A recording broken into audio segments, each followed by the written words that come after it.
Nous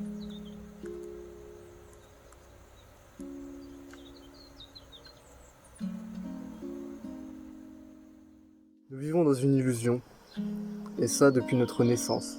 Et nous allons le voir dans cette vidéo, et on va voir ce que ça implique, ce que ça peut nous amener dans notre quotidien, d'être conscient de ça. En fait, je m'intéresse depuis longtemps à tout ce qui touche au réel. Nous sommes dans une constante représentation de la réalité. Tout ce que nous voyons, tout ce qui nous entoure, que ce soit des odeurs, des bruits, des objets, nous nous en faisons une image mentale. Quand je vois cet objet, je vois l'objet, je peux le toucher, je peux le sentir même, petite odeur de plastique. Quand je touche cet objet, quand je le sens, que je le vois, mon cerveau en fait va interpréter, va faire une interprétation de cet objet. Il va en quelque sorte le créer. Prenons un autre exemple. Prenons l'exemple du téléphone portable par exemple. De nos jours, si je vous dis, pensez à un téléphone. Vous allez vous faire une représentation d'un téléphone comme on les connaît actuellement. Un smartphone, que ce soit un iPhone ou un Android. Dans tous les cas, vous allez vous faire une représentation de ce qu'est le téléphone. Avec peut-être un écran tactile, un écran haute définition, une caméra. Si vous aviez vécu quelques années en arrière, on va dire dans les années 2000, que vous avez grandi pendant les années 2000, et que je vous demandais à cette époque de vous faire une représentation du téléphone. Votre représentation de ce téléphone serait totalement différente de ce qu'elle est aujourd'hui, car à l'époque, un téléphone, qu'est-ce que c'était ? C'était un écran avec des touches qui vous permettaient d'envoyer des SMS ou passer des appels. Mais tout ce qui était internet, caméra, etc. n'était pas encore aussi développé que ce que nous avons maintenant. Ce qui fait que la représentation du téléphone que pourrait se faire une personne dans les années 2000 n'est pas la même représentation du téléphone qu'elle pourrait être à l'heure actuelle. Ce qui veut dire en fait qu'on peut s'enfermer en fait dans cette conception de ce qu'est un objet. Pour l'exemple du téléphone, c'est assez pertinent parce que quelqu'un qui va devoir concevoir un objet au sens propre du terme, c'est-à-dire le créer, va avoir déjà une certaine conception de ce que peut être l'objet. Et cette conception peut être limitante en fait. Nous sommes en permanence en train de nous faire une représentation de la réalité. Vous allez me dire, le réel est ce qu'il est. Si je prends cet arbre par exemple, je peux le toucher, je peux le voir, je peux le sentir, donc il existe. Je ne peux pas vraiment savoir s'il existe, puisque je ne peux appréhender cet arbre que par mes sens, que par mon odorat, mon toucher, mon goût. Cet arbre pourrait très bien être une ligne de code informatique par exemple, si on prenait l'exemple de Matrix, qui parle justement d'illusion. Donc cet arbre pourrait très bien être une ligne de code que j'interpréterais comme être un arbre. Et en fait, prenons l'exemple de l'arbre, ce qui est assez pertinent, c'est que si je vous demande de vous faire une représentation d'un arbre, vous allez voir un tronc avec des branches, des feuilles, peut-être des fleurs comme sur ce pommier, mais est-ce que cette représentation est un arbre ? En fait, il n'y a pas longtemps, je me suis réveillé un matin et je me suis dit que cette journée allait être particulièrement pourrie. Une des premières actions de ma journée a été de me dire, à mon réveil, que ma journée allait être pourrie. Et en fait, le problème, c'est que dans ce cas particulier, c'est que notre cerveau a tendance à trouver des corrélations pour confirmer ce qu'il croit déjà. Cette journée était ce qu'elle était, mais je l'ai interprétée comme une journée particulièrement mauvaise pour moi, parce que j'avais fait cette fixette de me dire qu'elle allait être mauvaise, initialement, au tout début de la journée, ce qui a fait qu'elle est devenue mauvaise. Ce qui s'est passé, c'est que une des premières actions de ma journée a été de renverser mon café sur la table. Et à partir de ce moment-là, j'étais déjà en train d'auto-confirmer mes propres croyances, en fait. J'étais déjà dans cette acceptation que la journée allait être compliquée.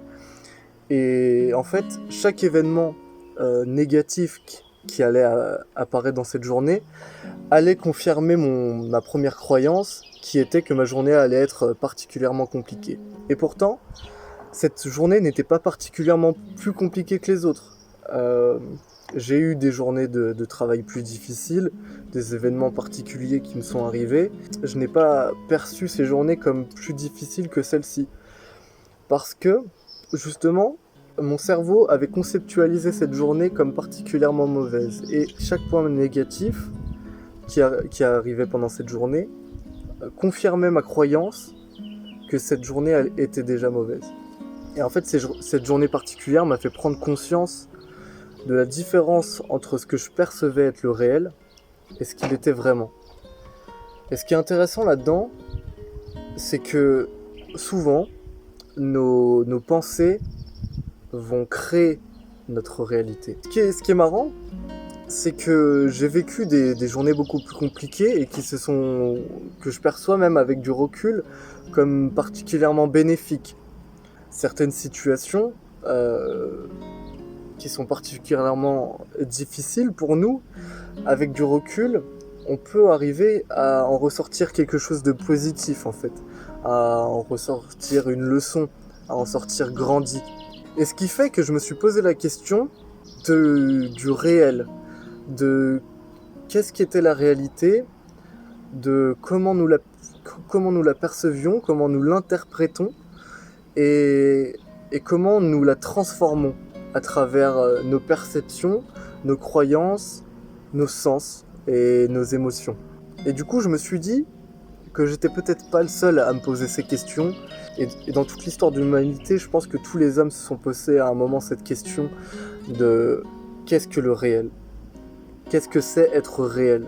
Notre esprit a le pouvoir d'interpréter et de créer le réel.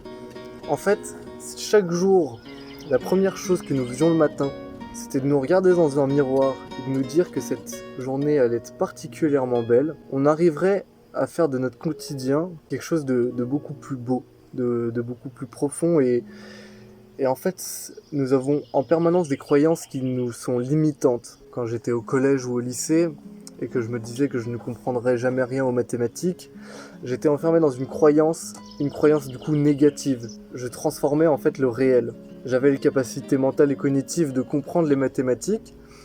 Pourtant, quand un exercice se présentait à moi, j'avais du coup en permanence cette croyance qui me disait « Tu ne comprendras jamais rien aux mathématiques, tu n'y arriveras jamais ». Et ce qui fait qu'en fait, je n'arrivais pas à comprendre les mathématiques, c'est pas que je ne comprenais pas que 4 plus 4 était égal à 8. Le problème n'était pas tant le problème mathématique en lui-même, mais le fait que j'avais une croyance qui était fausse, en fait, qui était erronée, ce qui faisait que je pensais que je ne comprendrais jamais rien aux mathématiques. On a tendance toujours à se dire « Ouais, mais ce projet, il n'est pas réalisable, je vais pas y arriver pour telle raison. » Et en fait, en cherchant des raisons qui nous mettraient dans l'erreur dans ce projet, on vient simplement confirmer notre croyance préexistante qui est « je ne suis pas capable ».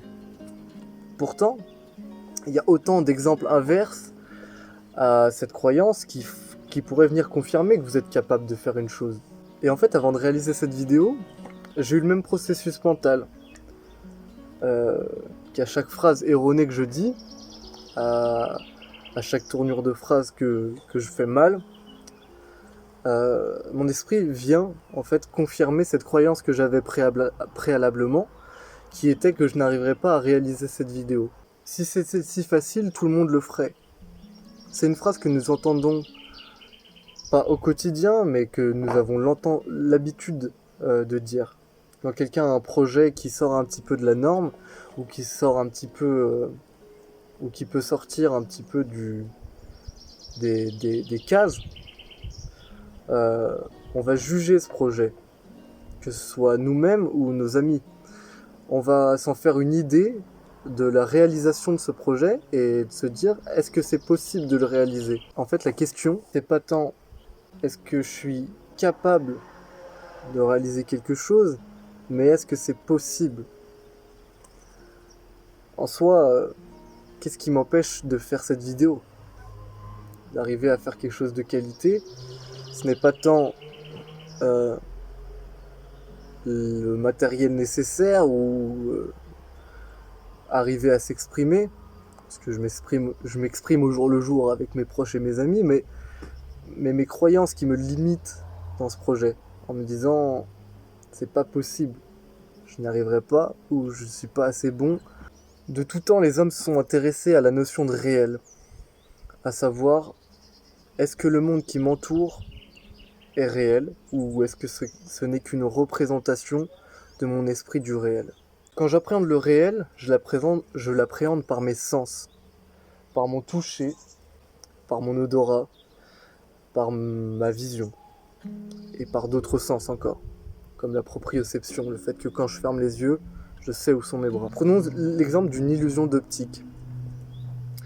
Imaginons que sur le mur de la maison de mes voisins, un artiste ait créé un trompe-l'œil, mais un trompe-l'œil vraiment très bien fait. Par exemple, d'un chien. Sous un certain angle, et si c'est la première fois que je visualise cette œuvre, je vais pas tout de suite comprendre que ce que je vois n'est pas vraiment un chien, mais une image d'un chien qui a été dessinée sur un mur. J'ai créé dans mon cerveau une conception d'un chien qui serait là.